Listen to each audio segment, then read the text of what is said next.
দু দফা হবে, এক দফা হবে, আর ৮ দফা। সেটার থেকে বড় কথা হচ্ছে মানুষ যেন শান্তিপূর্ণভাবে তার মতামত প্রকাশের জায়গাটা করে দেয় নির্বাচন কমিশন। ওয়েব কাস্টিং হবে বলেছে, বাইর থাকবে, পোলিং স্টেশনের মধ্যে থাকবে, অনেক গল্প হচ্ছে।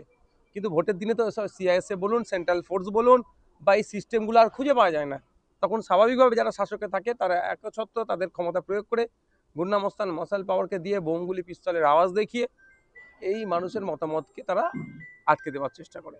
এখন দেখার বিষয় হচ্ছে কতটা শান্তিপূর্ণভাবে ভোট হবে। প্রশ্ন একটা থেকে যাচ্ছে, ৬০ লক্ষের অধিক মানুষ এখন অ্যাডজুডিকেশনের আন্ডারে আছে। এত সংখ্যার মানুষকে গণতন্ত্রের উৎসবের থেকে বাইরে রেখে কিভাবে গণতন্ত্রের উৎসব যুক্তিযুক্ত হয়ে উঠছে, বা এই ডেট ঘোষণা করে দেয় নোটিফিকেশন কতটা যুক্তিযুক্ত, এটা প্রশ্ন থেকে যাচ্ছে। আমি আমাদের পার্টি এবং আইনজীবীদের সাথে আমরা কথা বলছি, এটাকে যদি চ্যালেঞ্জের কোন কোন জায়গা আছে দেখছি, ওই জন্য আমরা চ্যালেঞ্জে যাব। আর একটা কথা আমি বলছি অন ক্যামেরা, যে এটা বাংলার মানুষের সাথে প্রহসন হচ্ছে, বাংলা যারা ভোটার তাদের সাথে অন্যায় হচ্ছে, ইনজাস্টিস হচ্ছে। প্রথম কথা হচ্ছে, যদি এই অ্যাডজুডিকেশনে যারা আছে তারা যদি ক্যান্ডিডেট হতে চায় তাহলে কি করবে? নির্বাচন কমিশনের আমার মনে হয় এই ধরনের কোনো গাইডলাইন নেই, এক নম্বর।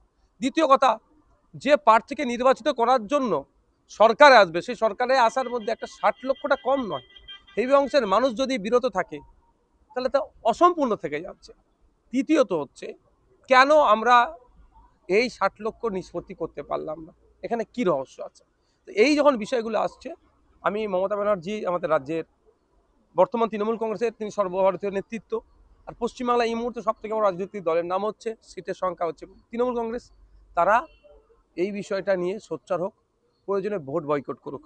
আমরা দেখতে চাই মমতা ব্যানার্জির দল সত্যিকারের অর্থে মানুষের ভোটকে সম্মান দেয় না, গদি পাবো, গদিতে টিকে থাকবো, সেটা নিয়ে আমরা দেখতে চাই।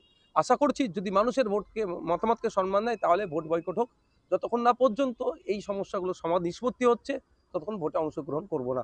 নির্বাচন কমিশন তখনই বেগে বসবে যদি তৃণমূল, তখন ভাবতে শুরু করবে যখনই তৃণমূল কংগ্রেস এটা আওয়াজ তোলে। আর তৃণমূল কংগ্রেস এই আওয়াজটা যদি তোলে, তৃণমূল কংগ্রেসের সাথে কেউ থাকুক আর নাই থাকুক, এই ৬০ লক্ষ মানুষের স্বার্থে আমরা মমতা ব্যানার্জির ডাকে সাড়া দেবো, আমরা বয়কট করবো। একটা তো জায়গা আছে ঘেটে ঘ করেছে, যে যে ডিমান্ড নিয়ে যখন বললো এটা জুডিশিয়াল পারপাসে এই হবে, অর্থাৎ যারা জাস্টিস আছেন, বিচারপতিরা আছেন, এটাকে নিষ্পত্তি করবেন। এর আগে কিন্তু একটা অর্ডার ছিল, যেটা যেটা আমি আমি যতটা যুক্তিযুক্ত অর্ডার মনে করেছিলাম, ইআরও ইআরওরা নিষ্পত্তি করবে একদম। এ যে অ্যাক্ট আছে 1951, পিআর 1951, এই যে আইন, এই আইনে তো সেটাই বলছে, এদের হাতে সর্বোচ্চ পাওয়ার। সেটা দিলে আমার মনে হয় এতক্ষণে তো সেটা নিষ্পত্তি হয়ে যেত। এবার জাজেসরা যারা করছেন নিষ্পত্তি করার জন্য, তাদের তাদের কাছে কটা কাগজ পৌঁছাচ্ছে, প্রশ্ন থেকে যাচ্ছে না?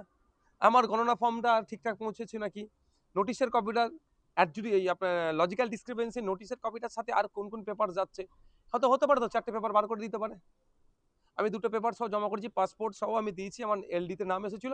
জাজেসদের কাছে যারা যেটা পৌঁছাচ্ছে কোন একটা জাজের কাছে, সেটা আমার পাসপোর্টটা ওখান থেকে খুলে নিয়ে শুধু পেপারটা দিচ্ছে, হতে পারে তো? তাহলে আমার তাহলে কি হলো, আমি রিজেক্ট হয়ে যেতে পারি তো। তাহলে আমার যখন ভেরিফিকেশন হচ্ছে, তাহলে আমি সেখানে উপস্থিত হতে পারছি না, সরাসরি উপস্থিত হওয়া দরকার। তাহলে এটা একটা বড় একটা প্রসেস, এটা পুরো হচপচ করেছে।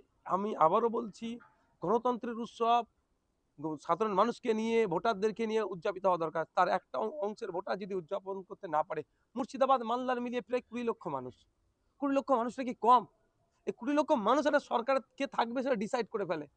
কারণ মালদা মুর্শিদাবাদ মিলিয়ে 34টা সিট, 34টা সিট কম 294 এর মধ্যে, তাহলে একটা বিশাল ইম্প্যাক্ট পড়বে, ইফেক্ট পড়বে।